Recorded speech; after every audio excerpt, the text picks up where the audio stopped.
Hello guys, welcome back to another video. இன்னைக்கு என்ன video பார்க்க போறோம்னா, ஆமாம் கரெக்ட், நீங்கள் ப்ரிவியூவில் பார்க்குறீங்கல்ல. ஸோ இந்த மாதிரி Instagram trending lyrics video editing தான் பார்க்க போகிறோம். நம்ம சேனலுக்கு யாராச்சும் புதுசாக இருந்தீங்க அப்படின்னா மறக்காமல் சப்ஸ்கிரைப் பண்ணி பக்கத்தில் ஒரு பெல் ஐக்கான் இருக்கும். ஸோ அதையும் ஆளில் போட்டுக்காங்க. வாங்க இன்னைக்கு வீடியோக்குள்ளே போகலாம்.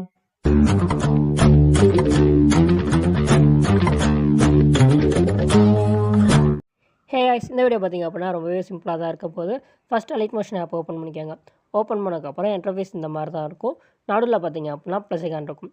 ஸோ இதை கிளிக் பண்ணிவிட்டு அதுக்கப்புறம் பார்த்தீங்க அப்படின்னா உங்களுக்கு தேவையான ratio, resolution, frame rate, background இந்த மாதிரி எல்லாத்தையும் செலக்ட் பண்ணிக்கோங்க. இதுக்கப்புறம் கிரியேட் ப்ராஜெக்ட் கொடுத்துக்கோங்க. இதுக்கப்புறம் என்ன பண்ணுறீங்க அப்படின்னா உங்களுக்கு தேவையான சாங் ஆட் பண்ணிவிட்டு ஒவ்வொரு லைனாக மார்க் பண்ணிக்கோங்க. நான் டேரெக்டாக இமேஜ் அந்த எஃபெக்டை மட்டும் நான் சொல்கிறேன். இப்போது உங்களுக்கு தேவையான பேக்ரவுண்ட் இமேஜை ஃபஸ்ட்டு ஆட் பண்ணிக்கோங்க. ஆட் பண்ணிவிட்டு எப்போதும் போல் மேலே 3 டாட் இருக்கும், அதை கிளிக் பண்ணி ஃபில் கம்போசிஷனை கொடுத்துருங்க. இதுக்கப்புறம் அந்த சாங் 4-5 லிரிக்ஸு ஒரே ஸ்க்ரீனில் வரும்ல, அதுக்கேற்ற மாதிரி இந்த இதை எக்ஸ்பாண்ட் பண்ணிக்கோங்க. இப்போ அந்த இமேஜை கிளிக் பண்ணி எஃபெக்ட்டில் போயிட்டு ஆட் எஃபெக்ட் கொடுங்க. அதெல்லாம் பிளர்ன்னு இருக்கும். ஸோ இந்த இதை கிளிக் பண்ணிங்க அப்படின்னா கேஷியன் பிளர்ன்னு இருக்கும். ஸோ இந்த இதை கிளிக் பண்ணி ஸ்டாண்டர்ட் செட்டிங் கொடுத்துருங்க. டிஃபால்ட்டாக வேல்யூ ஓகே. அப்படி இல்லை அப்படின்னா நீங்கள் அதுக்கேற்ற மாதிரி இன்க்ரீஸாக டிக்ரீஸ் பண்ணிக்கலாம். இமேஜ் கொஞ்சம் பிரைட்டாக இருந்துச்சு அப்படின்னா ஒப்பாசிட்டியை குறைச்சிக்கோங்க. அதுக்கப்புறம் இந்த மாதிரி ஒரு டெம்ப்ளேட் இருக்கும், அந்த இதை ஜஸ்ட்டு ஆட் பண்ணிக்கோங்க. அதுக்கேற்ற மாதிரி கட் பண்ணிக்கோங்க பேக்கில். ஸோ இதுக்கப்புறம் என்ன பண்ணுறீங்க அப்படின்னா அந்த பிளாக் கலர் ரிமூவ் பண்ணணும், இல்லாட்டி நமக்கு கரெக்டாக வராது. ஸோ அதுக்கு என்ன பண்ணலாம் அப்படின்னா நீங்கள் பிளெண்டிங் அண்ட் ஒப்பாசிட்டியில் போயிட்டு நம்ம எப்போதும் போல் லைட்டனில் போய் ஸ்க்ரீன் கொடுப்போமே, இல்லை லைட்டன் கொடுப்போமே, இந்த மாதிரி கொடுத்துக்கலாம் அப்படின்னு கேட்டிங்க அப்படின்னா கொடுத்துக்கலாம். ஆனால் ரிமூவ் ஆயிரும். ஆனால் அந்த நம்ம குரூப் அண்ட் மாஸ்காக மாற்றும் போது மொத்தமாக அந்த பிளாக் கலர் சேர்த்து தான் குரூப் அண்ட் மாஸ்காக மாறும். ஸோ அதனால் பார்த்தீங்க அப்படின்னா அப்படியே ஆட் பண்ண வேணாம். எஃபெக்ட்டில் போய்ட்டு ஆட் எஃபெக்ட் கொடுங்க. மேலே பார்த்தீங்க அப்படின்னா குரோமா கீ அப்படின்னு இருக்கும். ஸோ அதை கிளிக் பண்ணிவிட்டு க்ரீன் ஸ்க்ரீன் இருக்குல்ல, ஸோ அந்த இதை கிளிக் பண்ணிக்கோங்க. நம்ம க்ரீன் ஸ்க்ரீன் கிடையாது, அதனால் அந்த கலரை மட்டும் பிளாக் கலராக மாற்றிட்டீங்க அப்படின்னா ஆட்டோமேட்டிக்காக ரிமூவ் ஆயிரும். அதுக்கப்புறம் பேக் வாங்க. ஸோ இதுக்கப்புறம் பேக்ரவுண்டில் ஒரு இமேஜ் ஆட் பண்ணோம்ல, அதே இமேஜை அகைன் ஆட் பண்ணுங்கள். ஆட் பண்ணிங்க அப்படின்னா அந்த டெம்ப்ளேட்டுக்குள்ளே அந்த இமேஜ் ஆட் பண்ணிங்க அப்படின்னா நம்ம கரெக்டாக இருக்கும். ஜஸ்ட் நான் அதே இமேஜை இந்த மாதிரி ஆட் பண்ணியிருக்கேன். ஸோ இப்போ என்ன பண்ணுறீங்க அப்படின்னா இந்த இமேஜை லாஸ்ட் வரையும் எக்ஸ்பேண்ட் பண்ணிக்கோங்க. அதுக்கப்புறம் அந்த டெம்ப்ளேட்டுக்கு கீழே இந்த மாதிரி கொண்டு வந்துடுங்க. ஸோ இந்த மாதிரி வந்துட்டு அதுக்கப்புறம் அந்த டெம்ப்ளேட்டுக்கு ஏற்ற மாதிரி இன்க்ரீஸாக டிக்ரீஸ் இந்த மாதிரி பண்ணி வைங்க. ஸோ அந்த இமேஜ் நல்லா தெரியணும். ஸோ அந்த மாதிரி நீங்கள் கரெக்டாக அந்த மாதிரி அட்ஜஸ்ட் பண்ணி வச்சுக்கோங்க. இப்போ அதே மாதிரி லாஸ்ட் வரையும் இந்த மாதிரி கிளிக் பண்ணி எக்ஸ்பேண்ட் பண்ணதுக்கப்புறம் இப்போ இந்த இமேஜ் இருக்குது பார்த்தீங்களா, இப்போ ஆட் பண்ண இமேஜ் அப்புறம் அந்த டெம்ப்ளேட்டு ரெண்டையும் பார்த்தீங்க அப்படின்னா குரூப் அண்ட் மாஸ்காக மாற்றிடுங்க. ஸோ இதுக்கப்புறம் பார்த்தீங்க அப்படின்னா அந்த டெம்ப்ளேட்டுக்குள்ளே அந்த இமேஜ் நமக்கு ஆட் ஆகிருக்கும்.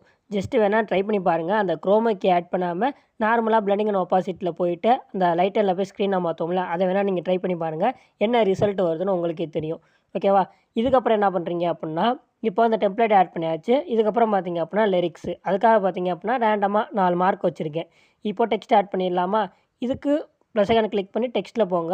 உங்களுக்கு தேவையான லிரிக்ஸை நீங்கள் டைப் பண்ணிக்கோங்க. அது காப்பி பண்ணி பேஸ்ட் பண்ணிக்கலாம், இல்லை நீங்கள் ஓனாக டைப் பண்ணுறதா கூட டைப் பண்ணிக்கோங்க. எக்ஸாம்பிளுக்கு நான் சும்மா ரேண்டமாக ஒரு வேர்டு டைப் பண்ணிக்கிறேன். ஸோ இதுக்கப்புறம் ஃபஸ்ட் லெட்டர் இப்போ வந்து கேபிட்டலாக வச்சுக்கோங்க. இதுக்கப்புறம் மேலே பார்த்தீங்க அப்படின்னா ஃபாண்ட் இருக்கும். ஸோ அதை கிளிக் பண்ணிவிட்டு ஆட்டோகிராஃப் அப்படின்ட்டு ஒரு ஃபாண்ட்டை நான் செலக்ட் பண்ணியிருக்கேன். நெக்ஸ்ட்டு சைஸ் எவ்வளோ வேணுமோ அந்த இன்க்ரீஸாக டிக்ரீஸ் பண்ணி வச்சுக்கோங்க. கலர் பார்த்தீங்க அப்படின்னா ஒயிட் கலர் கொடுத்துட்டு உங்களுக்கு தேவையான இடத்துல அந்த டெம்ப்ளேட்டுக்கு கீழே அந்த மாதிரி கொண்டு வந்துடுங்க. ஜஸ்ட் இந்த மாதிரி ஆட் பண்ணிங்கனாலே போதும். இதுக்கப்புறம் லாஸ்ட் வரை இந்த மாதிரி கிளிக் பண்ணி எக்ஸ்பேண்ட் பண்ணிக்கோங்க. அதுக்கப்புறம் ஒவ்வொரு மார்க்லையும் போயிட்டு ஸ்ப்ளிட் பண்ணுங்கள். இந்த மாதிரி ஸ்ப்ளிட் பண்ணிக்கோங்க. அதுக்கப்புறம் நீங்கள் லிரிக் சேஞ்ச் பண்ணால் உங்களுக்கு கரெக்டாக இருக்கும். ஓகே, லிரிக்ஸ்க்கு எஃபெக்ட் ஆட் பண்ணிடலாம். ஃபஸ்ட் லிரிக்ஸ் இருக்குல்ல, அதை கிளிக் பண்ணிவிட்டு எஃபெக்ட்டில் போயிட்டு ஆட் எஃபெக்ட் கொடுங்க. ஃபஸ்ட்டே பார்த்தீங்க அப்படின்னா கலர் அண்ட் லைட்டுன்னு இருக்கும். ஸோ அந்த இதை கிளிக் பண்ணிங்க அப்படின்னா லாஸ்ட்டில் சாஃப்ட் க்ளோ அப்படின்னு ஒரு எஃபெக்ட் இருக்கும். அந்த இதை கிளிக் பண்ணி ஸ்டாண்டர்ட் செட்டிங் கொடுத்துருங்க. இந்த இதில் கீழே அப்படியே லாஸ்ட்டில் ஸ்க்ரோல் பண்ணிங்கன்னா கலர் வந்து ரெட் கலர் இருக்கும், அதை ஒயிட் கலராக சேஞ்ச் பண்ணிக்கோங்க. அப்படியே கீழே ஸ்க்ரோல் பண்ணிங்கன்னா அவுட்டர் க்ளோ வந்து 0 இருக்கும், அதை கரெக்டாக ஒரு 5 கொடுத்துக்கோங்க. அவ்வளோதான். அதுக்கப்புறம் பேக் வாங்க. பேக் வந்துட்டு அகைன் ஆட் எஃபெக்ட் கொடுங்க. இதில் ஒப்பாசிட்டி அண்ட் விசிபிலிட்டியில் போனீங்க அப்படின்னா ஃபேட் இன் ஃபேட் அவுட் எஃபெக்ட் இருக்கும், அதை கிளிக் பண்ணி ஸ்டாண்டர்ட் செட்டிங் கொடுத்துருங்க. இந்த இதில் பார்த்தீங்க அப்படின்னா இன்னோட வேல்யூ அவுட்டோட வேல்யூ பார்த்தீங்க அப்படின்னா கரெக்டாக 30 கொடுத்துருங்க. 0.30 இன்னில். அதே மாதிரி பார்த்தீங்க அப்படின்னா அவுட்டில் 0.30. இதுக்கப்புறம் அப்படியே பேக் வந்துடுங்க. இப்போ ப்ளே பண்ணி பார்த்தீங்க அப்படின்னா அந்த எஃபெக்ட் நமக்கு கிடச்சிருக்கும். இதுக்கப்புறம் நீங்கள் லிரிக் சேஞ்ச் பண்ணணும் அப்படின்னா அடுத்தது எதை சேஞ்ச் பண்ணணுமோ ஸோ அதை கிளிக் பண்ணி எடிட் டெக்ஸ்ட் போய்க்கோங்க. இதுக்கப்புறம் உங்களுக்கு தேவையான லிரிக்ஸை நீங்கள் ஆட் பண்ணிக்கோங்க. எக்ஸாம்பிளுக்கு நான் ஒரு லிரிக்ஸ் இந்த மாதிரி ஆட் பண்ணியிருக்கேன். நம்ம சேனல் நேமை நான் ஆட் பண்ணியிருக்கேன். ஸோ எப்போதும் அவ்வளோதான். ஃபஸ்ட் லெட்டர் எப்போதும் கேபிட்டலாக கொடுத்துக்கோங்க. ஸோ பார்க்க லிரிக்ஸ் நல்லாயிருக்கும். இதுக்கப்புறம் அவ்வளோதான். இதுக்கப்புறம் அந்த எஃபெக்ட்லாம் காப்பி பண்ணி பேஸ்ட் பண்ணால் இன்னும் கரெக்டாக இருக்கும். ஸோ இப்போ இதுக்கு என்ன பண்ணுறீங்க அப்படின்னா அந்த லிரிக்ஸ் இருக்குல்ல, ஸோ அந்த இதை கிளிக் பண்ணிவிட்டு எஃபெக்ட்டில் போயிட்டு அந்த எஃபெக்ட் அப்படியே காப்பி பண்ணாலும் சரி, இல்லை மொத்தமாக காப்பி லேயர் பண்ணிட்டாலும் சரி. காப்பி லேயர் பண்ணிட்டீங்கன்னா எனக்கு கொஞ்சம் ஈஸியாக இருக்கும். அதுக்கப்புறம் எதுலலாம் பேஸ்ட் பண்ணணுமோ எல்லாத்தையும் மார்க் பண்ணிவிட்டு, அதே மாதிரி ஆரோ மார்க் ஐகான் இருக்கும். அதை கிளிக் பண்ணிவிட்டு பேஸ்ட்டில் கூட சின்ன ஆரோ மார்க் இருக்கும். அதை கிளிக் பண்ணிவிட்டு அந்த எஃபெக்ட்டை மட்டும் செலக்ட் பண்ணிவிட்டு பேஸ்ட்டு கொடுத்துருங்க. இப்போ ப்ளே பண்ணி பார்த்தீங்க அப்படின்னா எல்லாத்துக்குமே அந்த எஃபெக்ட் நமக்கு ஆட் ஆகிருக்கும்.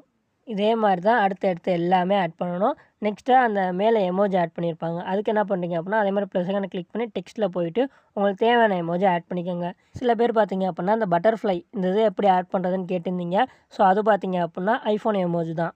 ஸோ எக்ஸாம்பிளுக்கு நான் ஒரு 3 எமோஜி ஆட் பண்ணியிருக்கேன். அதில் பட்டர்ஃப்ளையும் ஒன்று. ஐஃபோன் எமோஜி தான். ஆல்ரெடி நான் கொடுத்துருக்கேன். இல்லை நான் இப்போ கூட கொடுக்குறேன். இப்போ இந்த எமோஜோட கலரை நீங்கள் ரிமூவ் பண்ணிக்கோங்க. இப்போ நீங்கள் கேட்ட அந்த ஐஃபோன் எமோஜியில் உள்ள அந்த பட்டர்ஃப்ளை நமக்கு இப்போ கிடச்சிருச்சு. அதை உங்களுக்கு தேவையான இடத்துல கரெக்டாக அந்த மாதிரி அலைன் பண்ணி வச்சுருங்க. ஜஸ்ட் இப்போ ப்ளே பண்ணி பாருங்கள். இதே மாதிரி தான் அடுத்தடுத்து எல்லாமே ஆட் பண்ணணும். ஸோ இப்போ என்ன ஸ்டெப் ஃபாலோ பண்ணுமோ அதே ஸ்டெப்பு தான் ஃபாலோ பண்ணிக்கோங்க. நீங்கள் நெக்ஸ்ட் ஆட் பண்ணியிருப்பீங்க. நான் எக்ஸாம்பிளுக்கு இப்போ மேக் பண்ணி காமிக்கிறதுனால இந்த எஃபெக்ட்டை அப்படியே நான் காப்பி பண்ணி இதில் நான் பேஸ்ட் பண்ணிட்டேன். இந்த இடத்துல பார்த்தீங்க அப்படின்னா ஒரு லிரிக்ஸ் முடிஞ்சு இன்னொரு லிரிக்ஸ் ஸ்டார்ட் ஆகுது பார்த்தீங்களா? அதாவது இமேஜ் வைக்கிறோம் பார்த்தீங்களா? இந்த இடத்துல ஃபுல்லாகவே ஃபேட் அவுட் ஆகி வரும். இதுக்கு நம்ம என்ன பண்ணலாம்? ஸோ எல்லாமே குரூப்பாக மாற்றி ஃபேட் இன் ஃபேட் அவுட் எஃபெக்ட் ஆட் பண்ணலாம். அதுக்கு பதிலாக இந்த மாதிரி ஒரு ஷேப் ஆட் பண்ணிவிட்டு எப்போதும் போல் ஃபில் கம்போசிஷன் ஏரியா கொடுத்துருங்க. ஸோ இதுக்கப்புறம் என்ன பண்ணுறீங்க அப்படின்னா, இதோட கலரை பிளாக் கலராக கொடுத்துருங்க. இப்போ இந்த ஷேப் இருக்குல்ல, அதை பார்த்தீங்க அப்படின்னா இந்த இமேஜ் இருக்குது பார்த்தீங்களா, முன்னாடி ஆட் பண்ணோம். அது கொஞ்சம் முன்னாடி இந்த மாதிரி மூவ் பண்ணி வச்சுருங்க. நான் ஸ்க்ரீனில் பண்ணுற மாதிரி. அதுக்கப்புறம் இந்த லெஃப்ட்டில் எவ்வளோ இருக்கோ அதே அளவுக்கு ரைட்லேயும் இருக்க மாதிரி கட் பண்ணிக்கோங்க. இப்போ பிளெண்டிங் அண்ட் ஒப்பாசிட்டி போனீங்க அப்படின்னா, ஸ்டார்டிங்கில் ஒரு அனிமேஷன் கீ, அதுக்கப்புறம் சென்டரில், அதுக்கப்புறம் எண்டில். இந்த மாதிரி ஒரு 3 அனிமேஷன் கொடுத்துருங்க. ஃபர்ஸ்ட் அனிமேஷன் கீ 0 ஆக்கிருங்க. 2வது அனிமேஷன் கீ அப்படியே இருக்கட்டும். 3வது அனிமேஷன் கீழ மட்டும் கரெக்டாக 13 கொடுத்துருங்க. ஜஸ்ட்டு இப்போ ப்ளே பண்ணி பாருங்கள். ஸோ டோட்டலாகவே ஃபேட் அவுட் ஆகிட்டு வரும். ஸோ இது பார்க்கவே கொஞ்சம் நல்லா இருந்துச்சு. அதுக்கப்புறம் பார்த்தீங்க அப்படின்னா, இதே மாதிரி தான் அடுத்தடுத்து இப்போ இன்னொரு இமேஜ் ஆட் பண்ணுறீங்க அப்படின்னா, அதுக்கு சென்டராக இந்த மாதிரி இந்த ஷேப்பை ஆட் பண்ணிக்கோங்க. அதுக்கப்புறம் என்ன பண்ணுறீங்க அப்படின்னா, இந்த ஷேப் இருக்குது பார்த்தீங்களா, இது எல்லாத்துக்குமே தான் வரணும். ஸோ அதுக்காக பார்த்தீங்க அப்படின்னா, அது லாஸ்ட்டில் தான் நீங்கள் ஆட் பண்ணணும். அதை நீங்கள் மறந்துடாதீங்க. அந்த எமோஜி வந்து மேலே ஆட் பண்ணிட்டீங்க அப்படின்னா, அந்த எமோஜி பார்த்தீங்க அப்படின்னா ஃபேட் ஆகாது. ஸோ அதுக்காக சொல்கிறேன். இதுக்கப்புறம் அந்த எமோஜி இருக்குது பார்த்தீங்களா, அது ஒன்றே ஒன்று தான் காமனாக இருக்கட்டும். ஸோ லாஸ்ட் வரை இந்த மாதிரி கிளிக் பண்ணி எக்ஸ்பாண்ட் பண்ணிக்கோங்க. இதே மாதிரி தான் அடுத்தடுத்த எல்லா லிரிக்ஸுமே ஆட் பண்ணிங்க அப்படின்னா நமக்கு ஈஸியாக முடிஞ்சிடும். அப்புறம் கைஸ், நம்ம எஜுகேஷன் சேனலில் ஸ்டார்ட் பண்ணியிருக்கோம். ஸோ தெரியாதவங்களுக்காக சொல்கிறேன். 10th, 11th, 12th ஸோ இந்த 3 கிளாஸுக்குமே மேக்ஸ் கிளாஸ் எடுக்கிறது ஐடியா வச்சுருக்கேன். ஸோ ஆல்ரெடி பார்த்தீங்க அப்படின்னா எக்ஸாமில் வரையும் அப்லோட் பண்ணியிருக்கேன். ஸோ அந்த வீடியோ செக் பண்ணி பாருங்கள். உங்களுக்கு புரிஞ்சிச்சா இல்லையா அப்படின்னு கீழே கமெண்ட்ஸில் சொல்லுங்கள். சேனலோட லிங்க்கு கீழே டிஸ்கிரிப்ஷனில் இருக்குது. அதையும் சப்போர்ட் பண்ணுங்கள். இதில் யூஸ் பண்ணியிருக்க மெட்டீரியல்ஸ் எல்லாம் டிஸ்கிரிப்ஷனில், நம்ம டெலகிராம் சேனலில், வாட்ஸ்அப் சேனலில், இன்ஸ்டாகிராம் பாட்காஸ்ட்டில் எல்லாத்துலையும் நான் கொடுக்குறேன். 3லையும் ஜாயின் பண்ணிக்கோங்க. ஃபாலோ பண்ணிக்கோங்க. 3 லிங்க்குமே கீழே டிஸ்கிரிப்ஷனில் லிங்க் இருக்குது. செக் பண்ணி பார்த்துக்கோங்க. ஓகே, நெக்ஸ்ட் ஒரு வீடியோவில் மீட் பண்ணலாம். So Tata, bye bye, see you.